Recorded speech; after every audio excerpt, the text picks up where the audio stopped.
Oi, tudo bom? Na aula de hoje a gente vai aprender a usar o verbo auxiliar. Para começo de história, de novo, o verbo auxiliar é o verbo do, o verbo to do. Ele tem duas funções: ser um verbo de ação mesmo, que representa fazer, e executar a opção de verbo auxiliar. O que um verbo auxiliar faz no inglês? Ele indica que a frase é na negativa ou na interrogativa. Como assim? Como eu já disse, os verbos são preguiçosos. Então, quem recebe a parte da sentença que indica a negação, ou seja, o not, é o verbo auxiliar e não o verbo principal.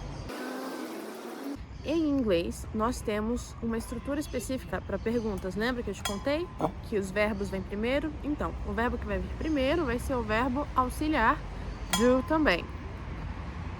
O que acontece? Lembra da nossa última aula em que a gente falou sobre os verbos que no presente vão ser acrescidos o S na terceira pessoa do singular? Então, o verbo do, ele termina com O. Significa que no final dele não vai ser acrescido só um S, mas também um ES. Isso, de novo, para a terceira pessoa do singular. O verbo auxiliar que a gente está falando, ele é o básico, ele é o primeiro do tempo do presente. Então, quando o sujeito da frase for ele, ela ou it, a gente vai adicionar o does. Vai ser does. Por exemplo, I want candies. Do you? I don't like candies, so I don't want it. I don't want it. Na fala, I want candy. Do you? Do you é a versão curta da pergunta se você quer. O do aí, ele está representando o verbo principal da sentença, das informações, que é o want. Eu estou dizendo, eu quero doces. Você quer também? Você quer? E aí a pessoa disse, I don't like candies. Eu não gosto de candies. Então, I don't want it. Então, eu não quero o doce. A versão longa da frase do you é do you want candy? E aí, esse tipo de pergunta é uma pergunta que recebe uma resposta de yes or no. Você poderia ter respondido no, I don't. Ou yes, I do. Continuando o diálogo. Do you prefer fruit? Do you prefer fruit? No, thanks. I'm good. No, I don't. Thank you. I am good. Vamos agora ver como é que o verbo fica para he. What about him? Does he want candy?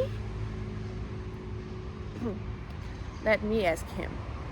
Então, se você fosse he, would you like candies?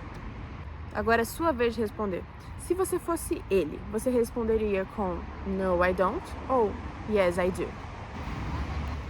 Vamos finalizar sistematizando o que você aprendeu agora.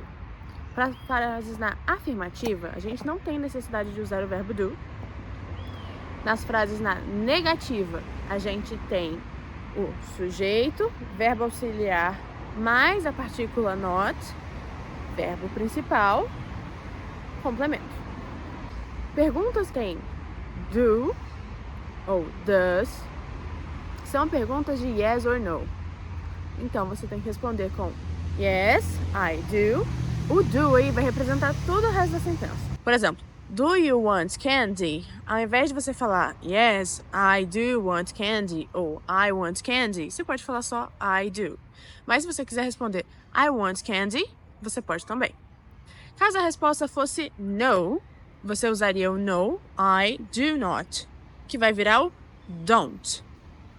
Se a pergunta fosse sobre ela, vamos descobrir?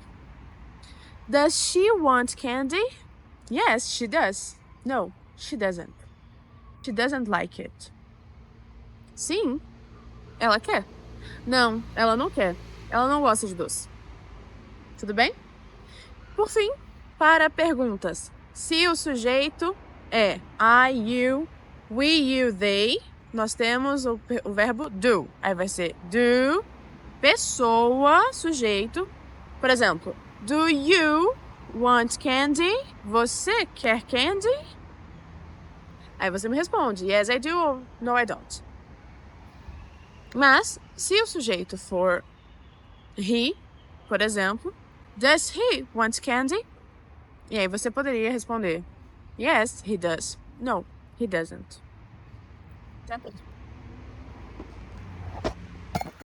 Para do, para respostas na frase I want candy, do you? Na fala I don't like candy. Na frase